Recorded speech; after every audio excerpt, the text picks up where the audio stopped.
शराब बिकवाने में पुलिस का सबसे बड़ा हाथ है कि बिहार में कई हजार लीटर रोज शराब पकड़ी जा रही है। आप भले ही मुख्यमंत्री की कुर्सी छोड़ रहे हो, इतनी बड़ी गलती आखिर आपसे हुई कैसे? 10 साल से आप ये गलती कर रहे हैं। नोरमा ग्रुप जो सोचता है वो करता है। आपके अपने सपनों का आशियाना। हेलो चाचा, एक बार फिर से सोच लीजिए, बहुत बड़ी गलती हो रही है। 10 साल से आप ये गलती कर रहे हैं, अब इसे सुधार करना जरूरी है।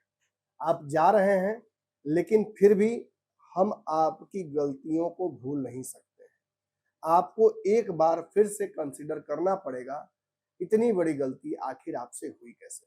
हालांकि इस गलती के दौरान कई बार मैं भी आपका सहयोगी रहा। जब आपने ये फैसला लिया, तब भी मैं आपके साथ ही था।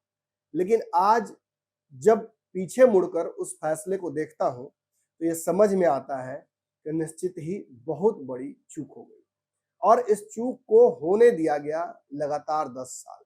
अब तो ये बहुत बड़ी समस्या बन गई है। मैं बात कर रहा हूं तेजस्वी यादव की। यहाँ जितना भी मैं बोल रहा हूं वो सब कुछ तेजस्वी यादव ने अपने चाचा नीतीश कुमार को मैसेज भेजते हुए लिख दिया है, कह दिया है कि देखिए, आप भले ही बिहार छोड़ रहे हो, आप भले ही मुख्यमंत्री की कुर्सी छोड़ रहे हो, लेकिन कुर्सी पर बैठकर लिए गए फैसले और उन फैसलों के कॉन्सिक्वेंसेस आपको भी झेलने ही होंगे।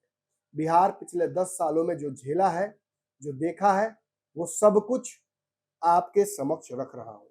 आपने 2016 में, जब 15 में महागठबंधन सरकार बनी थी, तो एक बड़ा फैसला लिया था शराबबंदी का। हम आपके साथ थे। आपको शराबबंदी लागू करने का मन हुआ, ईमानदारी से आप शराबबंदी लागू करते, हम आपके साथ खड़े रहते। लेकिन 10 सालों से शराबबंदी को अगर हम पीछे मुड़कर देखते हैं, तो हमें ये समझ में आता है कि एक बहुत बड़ी नेक्सस इसके पीछे लग गई है और शराबबंदी के आड़ में एक अंडरग्राउंड लीकर इंडस्ट्री काम कर रहा है। तेजस्वी यादव ने जो कुछ मैसेज भेजा है अपने चाचा को, नीतीश कुमार जी को, वो क्या है मैं पढ़ रहा हूं, आपकी स्क्रीन पर आप देख पा रहे होंगे। शराबबंदी की विफलता का दोषी कौन? मेरे सवालों, तर्कों और तथ्यों का जवाब दे। शराबबंदी कानून को लागू किए कल 10 वर्ष पूरे हुए, लेकिन यह शासन, प्रशासन और शराब माफिया के नापाक मजबूत गठजोड़ की बदौलत यह कानून अपने उद्देश्य की पूर्ति में एकदम विफल रहा। शराबबंदी नीतीश कुमार का सबसे बड़ा संस्थानिक भ्रष्टाचार साबित हुआ। इसके कारण बिहार में 40,000 करोड़ की अवैध समानांतर अर्थव्यवस्था खड़ी हो गई। शराबबंदी कानून के क्रियान्वयन की देखरेख वाले गृह और मद्य निषेध विभाग भी अधिकांश इनके पास ही रहे हैं। शराबबंदी लागू होने के बाद बिहार में 11 लाख केस दर्ज हुए, 16 लाख से अधिक लोगों को गिरफ्तार किया गया। अब तक 5 करोड़ लीटर से अधिक शराब बरामद की गई है। विगत 5 साल में 2 करोड़ लीटर से अधिक शराब जब्त की गई है, यानी प्रतिदिन औसतन 11,000 लीटर से अधिक। बिहार पुलिस के अपने आंकड़ों के अनुसार 2026 में औसतन 3,70,684 लीटर प्रति महीने अवैध शराब बरामद की गई है, यानी 12,356 लीटर प्रतिदिन। यह तो सिर्फ दिखावटी जब्त शराब है, लेकिन जमीनी सच्चाई है कि अनुसार बिहार में प्रतिदिन शराब की खपत 1,70,000 लीटर के अधिक है। बिहार सरकार के मुताबिक 2026 में 18% अधिक शराब बरामद की गई, यानी शराबबंदी और पुलिस के दकियानूसी आंकड़ों के बावजूद भी बरामदगी 18% का उछाल हुआ है। अवैध शराब के अलावा इस कानून की विफलता के कारण बिहार में सूखा और अन्य प्रकार के नशे की सामग्री का कारोबार 40% बढ़ा है। युवा गांजा, ब्राउन शुगर व नशीली दवाओं का सेवन कर रहे हैं। अब आप कल्पना करिए कि वास्तविक में बिहार में शराब की उपलब्धता कितनी सहज है और सरल है। सरकार यह क्यों नहीं बताती कि बिहार की सीमा में करोड़ों लीटर शराब कब, कैसे, क्यों और किसके सहयोग से आ रहे हैं? कोई पैराशूट से तो गिराकर जाता नहीं। सरकार जब्त की बजाय खपत के भी आंकड़े सार्वजनिक करे। आपको जानकर हैरानी होगी कि 2004-5 से संपूर्ण बिहार में ग्रामीण इलाकों में 500 से भी कम शराब की दुकानें थीं। 2005 में बिहार में लगभग 3,000 शराब की दुकानें थीं। 2015 तक नीतीश कुमार ने 10 वर्षों में बढ़कर 6,000 से अधिक हो गई थी। इसमें अधिकांश दुकानें नीतीश कुमार ने ग्रामीण क्षेत्रों, पंचायतों में खुलवाई ताकि हर घर शराब पहुंचाई जा सके। आप कल्पना कीजिए, आजादी के बाद 1947 से 2005 के यानी 58 वर्षों में बिहार में केवल 3000 दुकानें ही खोली गई, लेकिन नीतीश कुमार ने 10 वर्षों में ही इसे बढ़ाकर दोगुना 6000 कर दिया। 58 वर्षों में औसतन बिहार में प्रति वर्ष संपूर्ण बिहार में मात्र 51 दुकानें ही खुलती रही, लेकिन 2005 से 2015 के 10 वर्षों में प्रतिवर्ष औसतन 300 शराब की दुकानें खोली गई। आज ये शराबबंदी के नाम पर सुधारक बनने का स्वांग कर रहे हैं, लेकिन यथार्थ यह है कि इसके नाम पर इन्होंने संस्थागत भ्रष्टाचार को बढ़ावा देकर अफसरशाही को बेलगाम, भ्रष्ट और आराम परस्त और तानाशाह बनाया है। बिहार में शराबबंदी कानून अब मजाक बन गया है। इस कानून की आड़ में केवल गरीबों को निशाना बनाया जा रहा है।